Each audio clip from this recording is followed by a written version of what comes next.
सभी भाइयों को नमस्कार। हरि भाई नमस्कार, जितेंद्र भैया नमस्कार।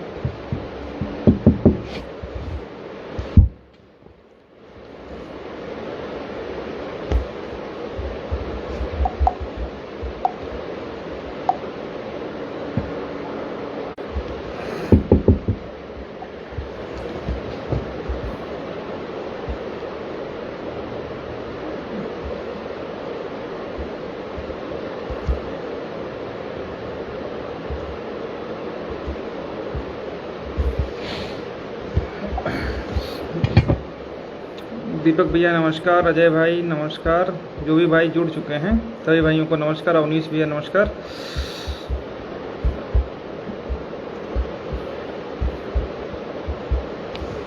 ठीक है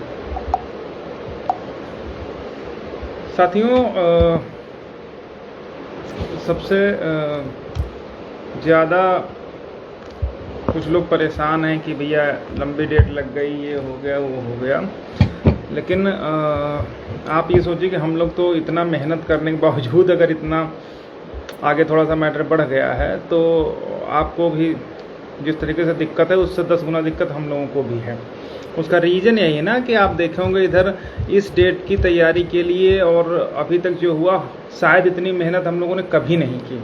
और यही सच्चाई है, ये भी आप मान लीजिए कि जितना प्रयास हम लोगों ने इस तरफ किया उतना कभी नहीं प्रयास किया कि किसी तरीके से हम लोगों को नौकरी मिल जाए या हम लोग भी कंसीडर हो जाए। ठीक ना। तो कल जब डेट लगी तो पहले हम लोग ऑर्डर पढ़ लेते हैं, उसके बाद ही बात करते हैं कि डेट वास्तव में डेट का क्या इशू है। डेट अगर लगी है तो उसके पीछे कोई रीज़न रहा होगा, ऐसा नहीं कि को डेट लग जाएगी। ठीक ना। तो जब आपको याद होगा कि जब पिछली कुछ समय पहले इरशाद साहब की कोर्ट में अपना मैटर चल रहा था तो इरशाद साहब ने ये मान लिया था कि गलत अपॉइंटमेंट हुई है, इसलिए उन्होंने पेपर पब्लिकेशन का ऑर्डर किया था। पेपर पब्लिकेशन का ऑर्डर में जो रूल था वो रूल का कहीं पर थोड़ा सा गलत लिख गया था, उसको लेकर के सरकार ने रिकॉल एप्लीकेशन डाल दी थी। ठीक ना। और उसी टाइम इरशाद साहब का ब्रेन हेमरेज हो गया तो वो रिकॉल बाद में पड़ी रही। फिर चीफ जस्टिस साहब ने अपना मुकदमा नॉमिनेट कर दिया कि रेगुलर कोर्ट में चला जाए। ठीक ना। तो इस बार चूँकि ये रिकॉल पहले ही हो जाना चाहिए था, कुछ रीजन रहे जिसके कारण पहले नहीं हो पाया। तो सरकार चूँकि हमेशा से भागती आ रही, वो नहीं चाह रही थी कि मैटर डिसाइड हो। ठीक ना। इसलिए उसने जब परसों सुनवाई शुरू हुई तो स्टेट ने कहा, जो लोग कोर्ट में भी थे, जो लोग बाहर थे या जो भी काउंसिल्स के थ्रू आप लोगों को जानकारी हुई होगी, उसमें स्टेट की तरफ से सीधा सीधा आर्गूमेंट हुआ था कि लॉर्डशिप जो भी इफेक्टेड कैंडिडेट्स हैं, यानी अनरिजर्व पे जितने कैंडिडेट हैं, चाहे वो 67,867 हों चाहे 34,000 हों, उन सबको इस मुकदमे में इम्प्लीटमेंट करवाना चाहिए। इम्प्लीटमेंट करवाने से ये होगा कि उनका जो पक्ष है वो भी सुना जाएगा।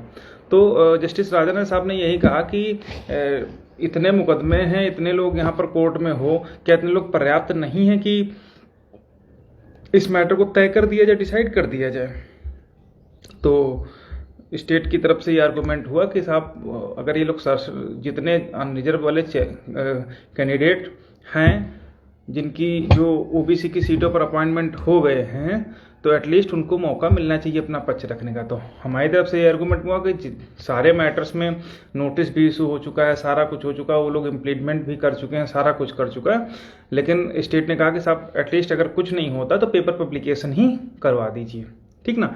तो पेपर पब्लिकेशन की जब बात आई तो वहीं पर बात आ गई जो जस्टिस इरशाद साहब वाला मैटर था।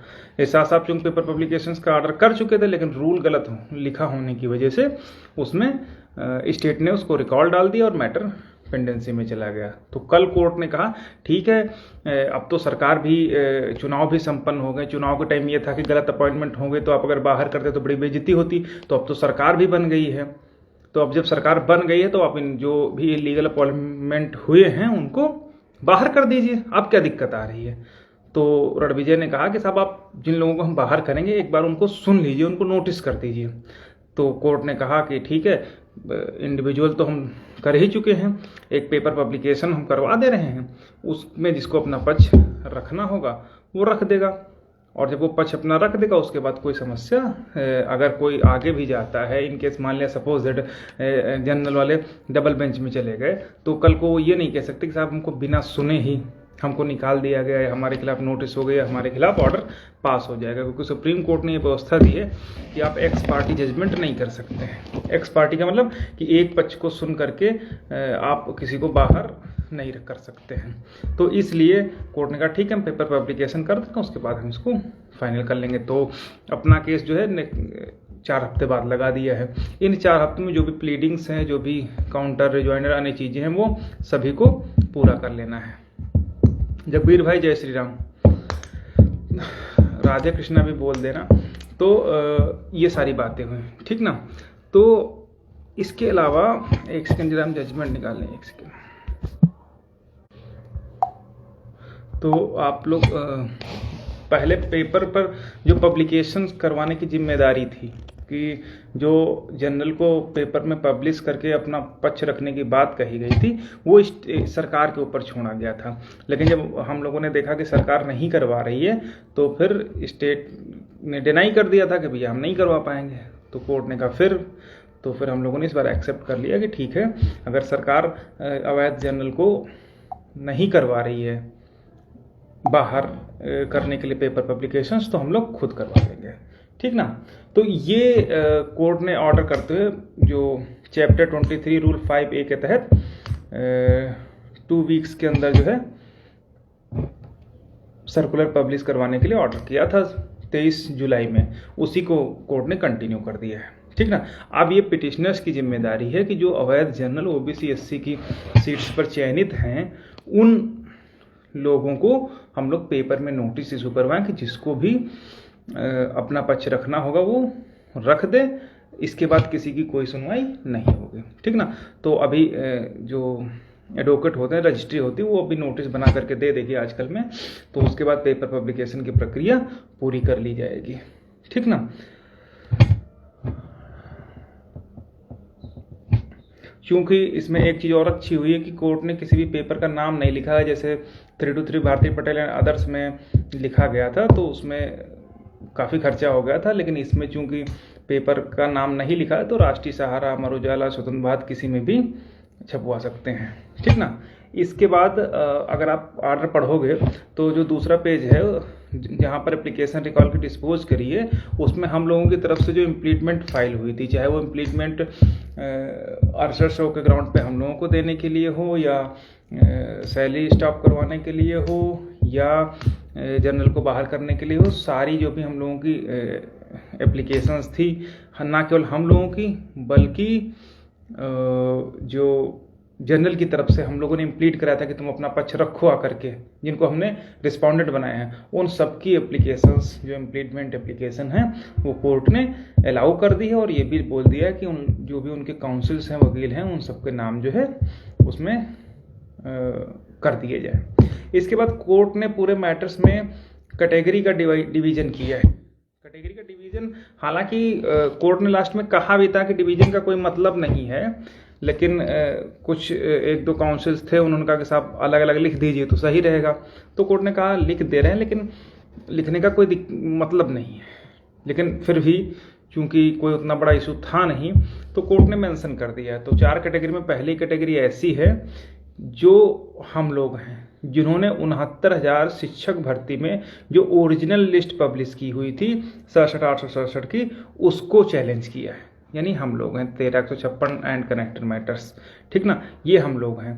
हम लोगों का ग्राउंड ये है कि जो भी 69,000 के सापेक्ष जो 67,867 की लिस्ट निकली थी, उसमें जो भी इलीगल अपॉइंटमेंट हुई हैं, उन इलीगल अपॉइंटमेंट जो जनरल की इलीगल अपॉइंटमेंट है उनको बाहर करते हुए बाकी की वैकेंट सीट पर हम लोगों को according to descending order consider किया जाए। तो पहली कैटेगरी ये हो गई। दूसरी कैटेगरी जो कोर्ट ने किया है, वो दूसरी कैटेगरी में जनरल वालों की है। जनरल वालों की लगभग 37 याचिकाएं हैं, 37 या 38 कुछ ऐसी हैं। तो उसमें जनरल वालों ने क्या कहा है, उन्होंने जो ओबीसी नए आए हैं उनसे नहीं मतलब है। जो ओबीसी कैंडिडेट्स पहले से ही 67,867 में चयनित हैं उनको चैलेंज किया गया है जनरल कैटेगरी के कैंडिडेट्स के द्वारा। मतलब इनका कहने का मतलब है कि साहब ये जो ओबीसी एससी के कैंडिडेट्स हैं अभी तो बात ही जाने दीजिए, जो ऑलरेडी 31,000 ये लोग कब्जा जमाए बैठे हैं उसमें से भी गलत तरीके से ओबीसी एससी के लोगों का चयन कर लिया गया है। कहने का मतलब है कि बाहर तो जो नए 6800 आए हैं या अन्य आए हैं उनसे तो मतलब नहीं है, जो पहले से ही चयनित हैं पहली लिस्ट में 67,867 वाले में, उसमें भी गलत तरीके से ओबीसी एससी का चयन किया गया है। और उनका ग्राउंड ये है कि बहुत सारे ऐसे ओबीसी एससी अभ्यर्थी चयनित कर लिए गए हैं जिन्होंने 2 तरीके से रिजर्वेशन लिया है। पहला, उन्होंने टीईटी में रिजर्वेशन लिया है, ठीक ना, यानी 82 से 89 नंबर पाए हैं। दूसरा, उन्होंने जो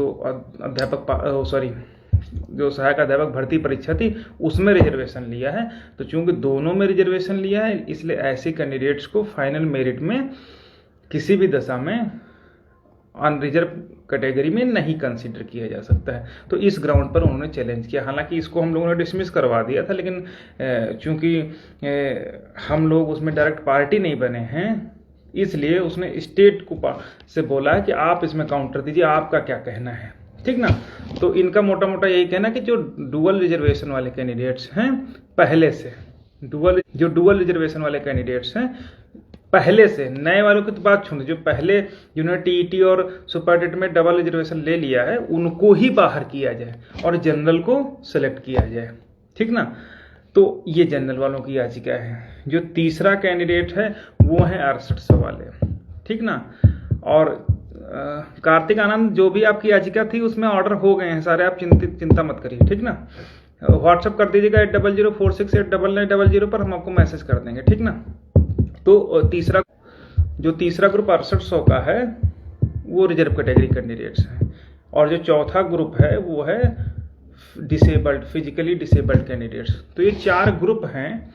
लेकिन अब आप एक बात मैं बताना चाह रहा हूँ, इसमें आप ग्रुप लिखा तो है लेकिन कोर्ट में बाद में बोला भी था कि ग्रुप का कोई मतलब नहीं है। जो मेन पिटीशंस है वो हम लोगों की जो 13,156 एंड अदर्स है जिसमें कनेक्टेड मैटर्स हैं, तो कोर्ट ने भी बोला था और ये हम लोगों का भी आप लोग, मैं एक बार बता दूंगा तो आप लोग समझ जाएंगे कि क्या मैटर है।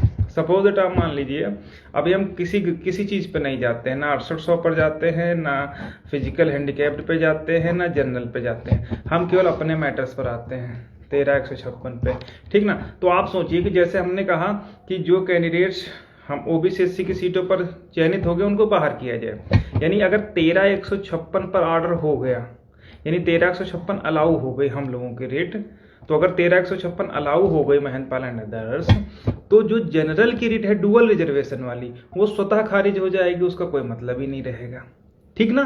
तो अगर अलाउ होती है तो जनरल की खत्म हो गई।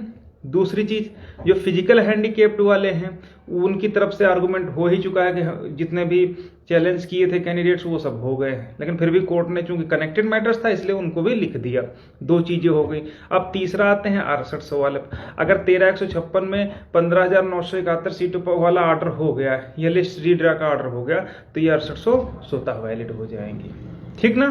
तो कैटेगरी का कोई इंपैक्ट पड़ा? कोई इंपैक्ट नहीं पड़ा, केवल एक पिटीशन डिसाइड हुई और सारा मैटर सुलट गया, ठीक ना, क्योंकि जो मेन है वो 13,156 में है। अब दूसरी बात आते हैं। अब दूसरी बात, मान लिया 13,156 में, हालांकि ऐसा कभी होगा नहीं, मान लिया डिसमिस हो गई यानी खारिज हो गई या हमारे पक्ष में ऑर्डर नहीं हुआ, तो अब आप ये बताइए जब हमारे पक्ष में नहीं ऑर्डर होगा तो जो जनरल वाली याचिका है वो स्वतः अलाउ हो जाएगी नहीं हो जाएगी? वो जीत जाएंगे नहीं जीत जाएंगे? और जब वो जीत गए तो जो पहले से ही 67,867 में ओबीसी स्थान बनाए बैठे हैं वो उन्हीं को बाहर कर होने का नंबर आ जाएगा नहीं आ जाएगा? और जब जनरल वाले जीत जाएंगे डुअल रिजर्वेशन पर तो जो 6800 वाली नई आई है उसका भी कोई मतलब रह जाएगा? कोई नहीं रह जाएगा, क्योंकि जो पहले से ही सिलेक्टेड लिस्ट में है 67,867 में, जब उन्हीं में से ओबीसी एससी बाहर हो जाएगा तो नए कहां से आ जाएंगे। तो कहने का मतलब जो पहली पिटीशन है हम लोगों की, अगर 13156 ही डिसाइड हो जाती है तो ये बाकी जो कैटेगरी वाला है मैटर, इसका कोई मैटर ही नहीं रहेगा, ठीक ना। उसका रीजन यही है कि जब हम लोग ऊपर से ही 15,000 सीटों पर जीत के आएंगे, ओवरलैपिंग वाले रूल 36 को हम लोग अपहोल्ड करवा करके जीत जाएंगे, तो उसके बाद चाहे 6800 वाली लिस्ट आई हो, चाहे जनरल की जो पिटीशंस आई हों, वो जनरल की पिटीशन अपने आप डिसमिस हो जाएगी, 6800 अपने आप बच जाएगी, और जो फिजिकली हैंडीकैप्ड है उसका काम, तो वैसे भी उन लोगों ने कंटेंशन लिखवा दिया था राकेश चौधरी साहब ने कि हमारे जितने भी कैंडिडेट थे फिजिकली हैंडीकैप्ड के, उनका सबका हो गया, तो इसलिए हमारी रीट का कोई मतलब नहीं, लेकिन चूंकि कनेक्टेड मैटर्स था इसलिए कोर्ट ने उसको लिखवा दिया है। तो कैटेगरी पर आप मत जाइए। सपोज दैट अगर आप कैटेगरी की बात कर लेंगे, ठीक ना, तो अगर आप कुछ समय के लिए मान लीजिए, बहुत सारे हमारे भाई बहन जो 6800 में भी जुड़े हैं, तो आप सोच के देखिए कि जो स्पेशल अपील का जब आप ऑर्डर पढ़ोगे, जब 27 जनवरी का आप ऑर्डर पढ़ोगे, तो उसमें कोर्ट ने कहा विदाउट डिसंगेज किए हुए आपको एक सीट नहीं दी जाएगी, और इसी सीट्स को और विदाउट एडवर्टीजमेंट किए हुए आपको कोई सीट नहीं दी जाएगी, ठीक ना। तो जब सीटें खाली ही नहीं होंगी तो 6800 का चयन किन्हीं सीटों पर हो ही नहीं सकता है, ठीक ना। और सुपर न्यूमेरिक तो भूल जाइए, वो कोई मुद्दा ही नहीं वो, ठीक ना। कोर्ट ने कहा कि पहले डिसंगेज कीजिए, सिंगल बेंच ने भी यही कहा, डबल बेंच ने भी यही कहा, ठीक ना। अब आइए, अगर आप क्लासिफाइड खुद को समझते हैं या क्लासिफाइड अगर आप करें, तो जब कोर्ट जो डिवीजन बेंच ने कहा है कि आप सीटें खाली करिए, तो सीटें कब खाली होंगी? ओरिजिनल सेलेक्ट लिस्ट किस में चैलेंज है? 67,867 की। तो ओरिजिनल जो सेलेक्ट लिस्ट है वो तो हम ही लोगों की रेट में चैलेंज है ना। तो जब ओरिजिनल सेलेक्ट लिस्ट से ही आप सॉर्ट आउट करोगे या कहीं अलग से सॉर्ट आउट करोगे? जो इलीगल अपॉइंटमेंट जनरल की हुई हैं तो वो 67,867 में से ही हुई है ना, और 67,867 की जो लिस्ट है वो किस में चैलेंज है? वो तो हम ही लोगों की उस पर चैलेंज है, नहीं चैलेंज है। तो अगर उसमें से ही बाहर नहीं होंगे, ठीक ना, तो किसी भी कैंडिडेट को नहीं मिलेगा, और जब उसमें से 13156 में से ही बाहर हो जाएंगे तो चाहे फिर हम लोग हों, चाहे 6,000 हों, चाहे 68 हों, चाहे 5660 हों, सारे तरीके से हो जाएंगे, ठीक ना। तो ये सारी बातें हैं। और जब डिवीजन बेंच कह रही है कि पहले आप जो ओरिजिनल सेलेक्ट लिस्ट है उसमें से आप पहले फाइनल कराइए, उसमें से सॉर्ट आउट कराइए कौन सही कौन गलत, उसके बाद ही आपकी अपॉइंटमेंट होगी, फिर अलग से अपॉइंटमेंट का कोई मतलब ही नहीं हो सकता है, ठीक ना। तो कैटेगरी आपको केवल कहने भर की बातें हैं, वो वास्तव में कैटेगरी नहीं है, ठीक ना।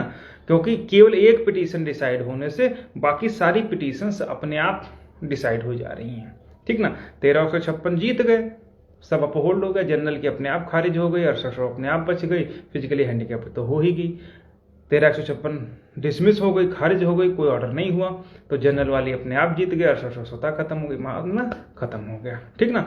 तो कहने का मतलब यह है कि केवल कैटेगराइज्ड नहीं हुआ है, उन्होंने मतलब एक बार लिख दिया कि इन कैटेगरी के वकील प्रेजेंट थे, एक तरीके से आप ये चीजें कह सकते हैं, ठीक ना। तो ये सब बातें हैं, ठीक। अब यहाँ पर कोर्ट ने इसलिए मेंशन कर दिया था कि जब आप पढ़ोगे तो लिखा कि council for the parties agree that broadly speaking there are 4 category of cases. First is the category where the select list of selection for 69,000 teachers as originally published has been challenged on the ground that those reserve category candidates who had secured the requisite merit entitling them to be placed in unreserved select list have not been so placed। यानी कि जो पहली list है उसमें हम ही लोगों ने तो चैलेंज किया है कि जो कैंडिडेट्स अनरिजर्व कैटेगरी के का जो क्राइटेरिया है फुलफिल करते थे, ठीक ना, वही लोग फुलफिल नहीं कर रहे हैं, सॉरी फुलफिल करते हैं, उनको अनरिजर्व में नहीं ले जाया गया है। तो जब अनरिजर्व में नहीं ले जाएगा तभी तो हम लोगों का चयन से हम लोग वंचित हो गए। तो पहले उन्हीं कैंडिडेट को अनरिजर्व में आप ले जाइए, तभी तो हमारा सिलेक्शन होगा। तो अगर अनरिजर्व में ले जाएंगे तो पहले किसका चयन होगा? पहले तो जो वेटिंग कैटेगरी आप कह सकते हो, चाहे जो कैंडिडेट कह सकते हो, उन्हीं का होगा, ठीक ना, जिनको आप 6800 कह सकते हो, 5660 कह सकते हो। लेकिन ये चैलेंज किस में है? चैलेंज तो हम अपनी लोगों की पिटीशन में ही है, 13156 में, ठीक ना। तो जब उससे ये लोग बाहर होंगे 13156 के बिहाफ पर, तभी तो नीचे वाले जो कैटेगरी हैं वो बचेंगी, अदरवाइज नहीं कैटेगरी बचेंगी, ठीक है ना। इसीलिए कोर्ट ने सबसे ऊपर 69,000 जो ओरिजिनल सेलेक्ट लिस्ट को मेंशन किया है, ठीक ना। तो जो 69,000 सेलेक्ट लिस्ट मेंशन है, तो अगर वो डिसाइड हो जाती है तो बाकी मुद्दे स्वतः डिसाइड हो जाएंगे। फिर जनरल वालों का कोई लोकस ही नहीं बचेगा, ठीक ना। फिजिकली हैंडीकैप्ड वाले का तो कोई मतलब ही नहीं है, ठीक ना। तो जहां तक मैं समझ पा रहा हूं कि आप लोग जो भी कैंडिडेट्स हैं, हम किसी को कोई एलिगेशन नहीं करेंगे, कुछ नहीं करेंगे, लेकिन अगर आप डीबी का डबल बेंच का ऑर्डर एक बार तबीयत से पढ़ लोगे ना, तो आपको पता चल जाएगा कि कहां पर डिसाइड करवाना है, कहां पर क्या चीजें बोलनी है। जब तक रूल 36 पर बहस नहीं होगी, रूल 36 के तहत ओबीसी के मेरिटोरियस कैटेगरी कैंडिडेट अनरिजर्व में नहीं जाएंगे और जो जनरल के हैं वो लात मार के बाहर नहीं किए जाएंगे, तब तक किसी को भी एक भी अपॉइंटमेंट मिलना असंभव है, ठीक ना। और इन्हीं सब की वजह से आप कहो कि साहब हमको दे दो, हमको दे दो, हमको दे दो। अरे हम वहां कोई खैरात बढ़ रही क्या जो हमको दे दो? साहब हम तो ओरिजिनल सही कैंडिडेट हैं, हमको दे दो। अरे तुमको कैसे दे देंगे जब तक कोर्ट ऑर्डर कर चुकी है, single bench double bench order कर चुकी है कि पहले सीटें तो डिसंगेज करो, पहले जो जिन सीटों पर गलत लोग नियुक्त पाए हैं उनको लात मार के बाहर तो करवाओ, तब तो तुमको मिल जाएगी, ऐसे थोड़ी मिल जाएगी, ठीक ना। और उनको अगर बाहर करवाना है तो आपको अपने मुकदमों पर फोकस करना पड़ेगा, ठीक ना। तो ये सारी चीजें हैं। और हम लोगों ने जो भी इम्प्लीमेंट फाइल करी थी वो सारी अलाउ हो चुकी, सबके लिए अलाउ हो चुकी। तो अब पेपर पब्लिकेशन होना है, इसके बाद हमको लगता कोई इफ बट नहीं होना चाहिए, ठीक ना। तो ये सारी चीजें हैं।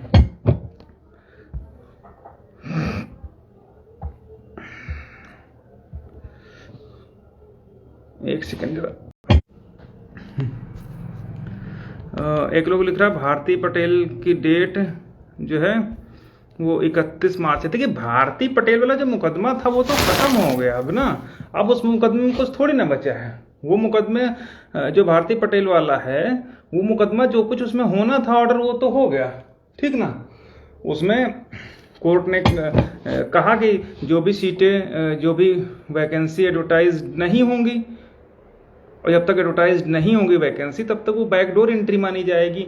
डबल बेंच ने भी आप पूरा ब्रीफ अपनी फाइंडिंग दी है। उन्होंने कहा कि अगर आप क्या बोलते हैं, अगर आप 6800 प्रोसीड करते हो रिजर्व कैटेगरी की सीट्स को अन्य सीटों पर, तो ये आर्टिकल 14 और 16 का खुला उल्लंघन होगा, ठीक ना। ये हमारा नहीं है व्यू, ये डबल बेंच ने कहा है। और डबल बेंच ने उसको बाकायदा एक्सप्लेन भी किया कि कैसे समानता का अधिकार का हनन है। तो आर्टिकल 16 ये कहता है कि जो भी उत्तर प्रदेश का नागरिक है, जहां का भी है, अगर कोई वैकेंसी निकलती है तो पहले उसका विज्ञापन प्रकाशित होगा, और जब विज्ञापन प्रकाशित होगा, ठीक ना, विज्ञापन प्रकाशित होने के बाद उसमें 50, 27, 21 और 2% का रिजर्वेशन कटेगा, और जब वो रिजर्वेशन कटेगा उसके बाद वो सीटें के सापेक्ष सभी के आवेदन लिए जाएंगे, तब जाकर के जो है मेरिट बनेगी, उसके बाद जो है सारी चीजें आप कर सकते हो।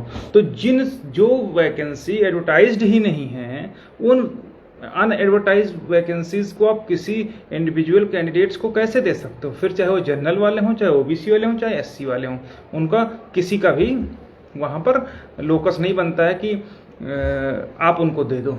इसी बिहाफ पर आपको याद होगा कुछ समय पहले जो शिक्षा मित्रों का चयन, जो समायोजन निरस्त हुआ था, उसमें सबसे बड़ा पॉइंट यही था। कोर्ट ने, फुल बेंच ने, जस्टिस चंद्रचूड़ ने यह ऑर्डर दिया था, ठीक ना। जस्टिस चंद्रचूड़ ने यही ऑर्डर किया था कि जिन वैकेंसीज का विज्ञापन ही नहीं प्रकाशित हुआ, उन वैकेंसीज के सापेक्ष शिक्षा मित्रों को कर दिया गया। तो जो उत्तर प्रदेश के बाकी नागरिक थे, उनके लिए जो समानता का अवसर था नौकरी में, एम्प्लॉयमेंट में, वो अवसर उन लोगों के लिए समाप्त हो गया है।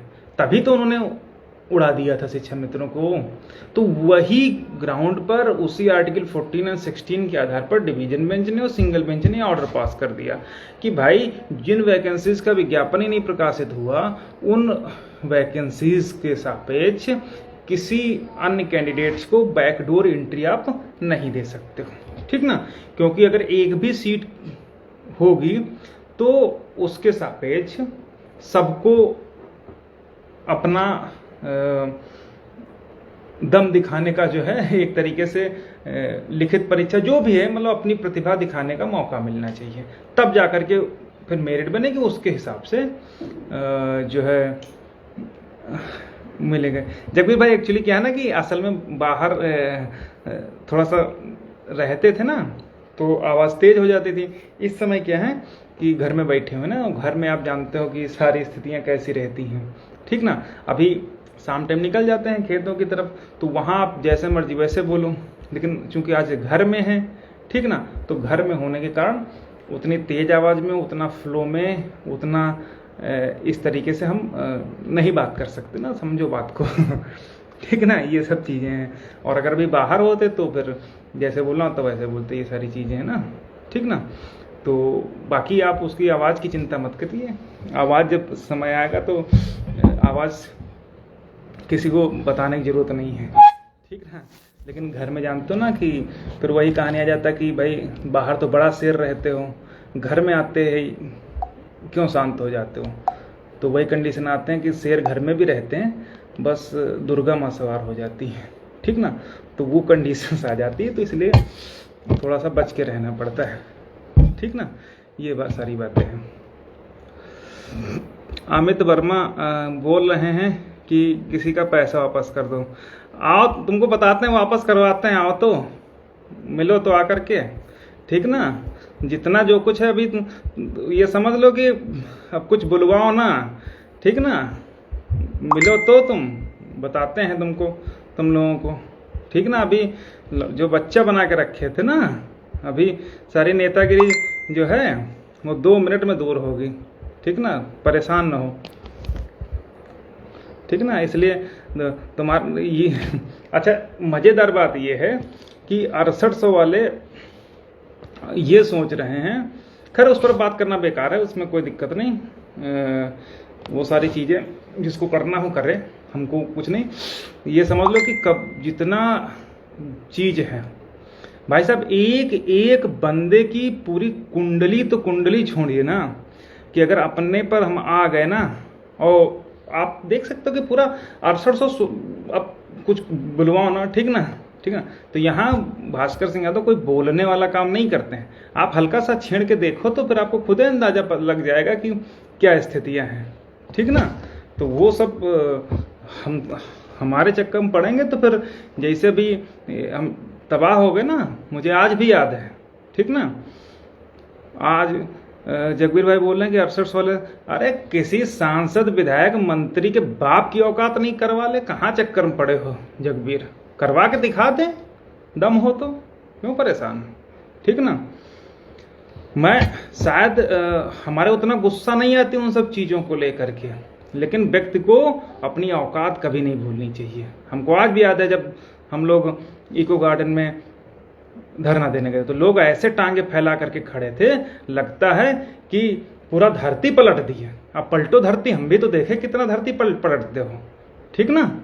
और सुनो, कुछ भाई लोग हम लोगों के पास फ़ोन कर रहे हैं कि मीटिंग के लिए बुलाया जा रहा है या धरने के लिए बुलाया जा रहा है, तो आपको मैं बिल्कुल स्पेसिफिक बोलता हूँ कि जिसको धरने में जाना है जाए, ठीक ना, हमें कोई आपत्ति नहीं। लेकिन ये मैं बिल्कुल स्पेसिफिक क्लियर कर देता हूँ, ना तो ये धरना हम लोगों की तरफ से बुलाया गया है, और ना तो अचयनितों की तरफ से बुलाया गया है, ना तो कोर्ट लीगल टीम की तरफ से बुलाया गया है, किसी की भी तरफ से बुलाया नहीं गया है, ठीक ना। बाकी जिसको जहाँ जाना है, जिसकी नियुक्ति करवानी है वो करवाए, हमसे कोई मतलब नहीं। लेकिन हमारी तरफ से, सुशील भाई की तरफ से, अन्य चाहे सुमित भाई हों, चाहे रवि हों, रामविलास भाई हों, नर्मदेश्वर हों, या जितने भी लोग हैं हमारे अन्य साथी, बहुत सारे लोग हैं, ठीक ना, सारे लोग हैं, किसी की भी तरफ से ये धरना या मीटिंग या किसी प्रकार का कुछ भी बुलाया नहीं गया है, ठीक ना। बाकी जो उसने बुलाया है, जैसे बुलाया वो अपना जाए, उससे हमको नहीं मतलब है, ठीक ना।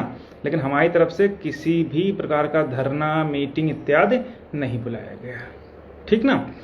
तो तो ये सारी बातें हैं रमेश भाई। ऐसा ना कि सारी बातें आप लोग जानते हैं। देखिए बहुत सारी चीज़ें, हम उसी बात को फिर से रिपीट कर रहे हैं कि कभी भी किसी भी व्यक्ति को कमतर नहीं आंकना चाहिए। कमतर इन द सेंस, मैंने देखा कि लोग अपनी औकात भूल गए, ठीक ना। शायद उतना क्रोध, गुस्सा, खून का घूंट पी के रह जाना अलग चीज़ थी। मुझे आज भी याद है, किसी ने स्क्रीनशॉट भेजा मुझे, एक महाशय थे, बहुत बड़े बनते हैं, ठीक ना। मैं किसी का नाम नहीं लूँगा, नहीं तो आप जान जाओगे कि मैं किसकी बात कर रहा हूँ। वो भाई साहब, किसी मेरे दो भाई ने कमेंट उनकी उस पर कर दिया, तो उससे क्या बोल रहे हैं कि हट अचयनित कहीं के, यही वर्ड था ना। आज भी मेरे पास स्क्रीनशॉट रखे हैं। जितने भी लोग गाली देते हैं, जितने भी लोग इस तरीके का मेंटलिटी प्रदर्शित करते हैं, जितने लोग टांगे फैला करके इको गार्डन में खड़े होते हैं, ठीक ना, एक एक चीज़ दिमाग में बसी है, एक एक चीज़ उसी तरीके से अगर हमारे भाई बहन रोए हैं ना, तो रोगे तुम लोग भी, ठीक ना। और बाकी कुछ कहेंगे नहीं। अब जो बोलेगा वो अपना परिणाम भुगतने के लिए बिल्कुल तैयार रहे, ठीक ना। तो ये सारी बातें हैं। हमने न पहले कभी छेड़ना सीखा है और ना कभी छेड़ेंगे, ठीक ना। लेकिन अब अगर किसी ने भी कुछ भी कर दिया ना, तो उसका परिणाम लखनऊ देखेगा, पूरा एक एक व्यक्ति देखेगा, ठीक ना। अब वो नहीं रह गया कि जो है अचयनित है ना, तुमको दिखाते हैं अचयनित कौन है कौन क्या है, ठीक ना, और करवा लो जा करके, ठीक है। अभी अगर हम उस तरीके से करवा सकते हैं ना, तो अब ये सारी बात है ना। और जो लोग इधर उधर बताते हैं कि ऐसा कर दो वैसा कर दो, ठीक ना, जितने लोग भी हैं, चाहे अरसठ सवाल हो चाहे कोई हो, अपने काम पे ध्यान देना, ठीक ना। और दूसरे को या हमको कभी उसकी बात भी मत कर देना, मैं बता दे रहा हूँ, ठीक ना। नहीं तो जितनी बुरी स्थिति में ला करके खड़ा किया हूँ ना, इससे 1000 गुना बुरी स्थिति में आ जाओगे और तरस जाओगे, मैं बता दे रहा हूँ। तरस तो रहे ही हो, ठीक ना। इसलिए जो कुछ करना हो करो, हमसे कोई मतलब नहीं। मैं न पहले छेड़ा हूँ न पहले छेड़ूंगा, ठीक ना। रही बात जिन चीज़ों की, ठीक है, मैं किसी कमेंट नहीं कर रहा हूँ किसी का, लेकिन मैं सिर्फ इतना जानना चाहता हूँ कि भाई अगर किसी ने हम पर या किसी पर गलत नज़र से वो किया, तो उसका परिणाम सब लोग देखेंगे, कोई भी नहीं बचेगा, कोई नहीं, ठीक ना। अब वो ज़माने चले गए जब खलीफा फाख्ते उड़ाया करते थे ना, ठीक है। पहले जब हमारे पास था नहीं, तब सारी चीज़ें थी, हम लेकिन अवॉइड करते थे। लेकिन अब कुछ अवॉइड नहीं करना, जो जैसा करेगा उसका परिणाम उसी के शब्दों में, उसी के तरीके से, उसी प्रकार से दिया जाएगा, ठीक ना। तो ये तो एक चीज़ ये होगी कि हमारी तरफ से कोई भी आह्वान या धरना या मीटिंग किसी भी तरीके का कुछ भी बुलाया नहीं जा रहा, ठीक ना। बाकी पेपर पब्लिकेशंस है, सारी चीज़ें हैं, ठीक ना। और सबसे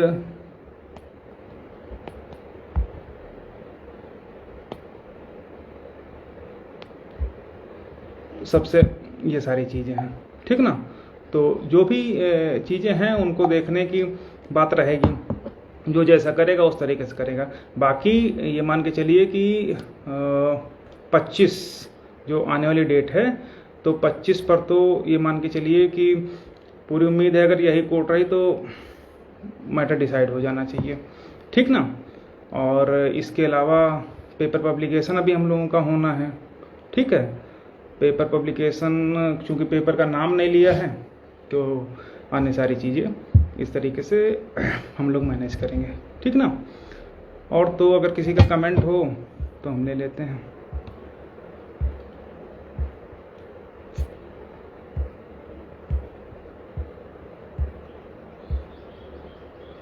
बहुत सारे साथी पूछ रहे हैं कि कब तक क्लियर होगा। देखिए, जब तक जैसे ही कोर्ट एक तरीके से ये मान के चलिए कि जिस दिन मुकदमे को डिसाइड करना चाह देगी उस दिन डिसाइड हो जाएगा। और जो भी अब तो फाइंडिंग प्लीडिंग ये सारी चीज़ें सब खत्म होने के लिए टाइम जो भी था वो पूरा हो गया है, ठीक ना। तो अब हमें नहीं लगता कि कोई विशेष है। बाकी कोर्ट है, कुछ भी कहना थोड़ा सा जल्दबाजी होगी। बाकी हम लोग अपना पूरा प्रयास कर रहे हैं, जो भी चीज़ें हैं वो समय समय पर। हाँ, राजभर भाई बोल रहे हैं कि UN Mishra sir full paid हैं तो फिर क्यों पैसा मांग रहे हैं। अब देखिए, हम लोगों ने तो पूरा 12 लाख रुपए उनको दे दिया था। उसके बाद व्यक्ति विशेष कहने लगे कि जो है एक तरीके से ये कहने लगे कि भाई वो हमारे वकील हैं। तो जब भाई आपके वकील हैं तो आप उनको मैनेज करिए, हम लोगों की तरफ देखने का क्या मतलब है, कोई मतलब तो बनता नहीं है, ठीक ना। तो ये सारी चीज़ें, बाकी अगर हम लोगों को तो वहाँ पर एक तरीके से अछूत कर दिया गया था, ठीक ना। तो अगर हम लोग वहाँ जाते तो जो भी चीज़ें अब उनके हमारे बीच में क्या कम्युनिकेशन होता क्या होता वो हम लोगों को पता चलता। अब जब हम लोग फुल पेड कर दिए फिर वो किसी व्यक्ति विशेष के वकील हो गए, तो अब हमको तो वहाँ की स्थिति पता भी नहीं है। तो जब पता नहीं है तो हम उसके विषय में हम ये नहीं बता सकते वो पैसा मांग रहे हैं नहीं मांग रहे हैं, क्या कर रहे हैं कैसे कर रहे हैं, उसके विषय में कुछ भी हम लोग कहने की स्थिति में नहीं है।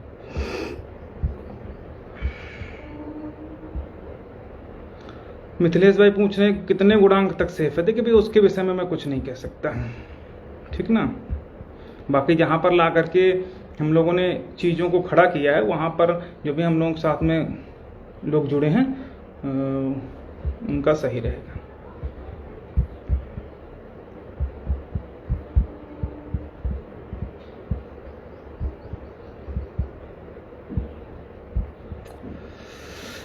कुछ लोग पूछ रहे हैं 25 को किसकी बेंच रहे। देखिए, आजकल में हो सकता है रेगुलर रोस्टर आ जाए तो क्लियर हो जाएगा किसकी बेंच रहेगी, लेकिन देखते हैं क्या होता है।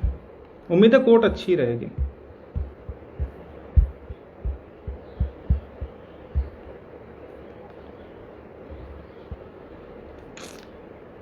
प्रेम प्रकाश भाई, आइए, हम लोगों की तरफ से फाइल हो गई थी, अलाउ भी हो गई है। देखिए, लिस्ट 1-2 दिन में आपको प्रोवाइड करा दी जाएगी।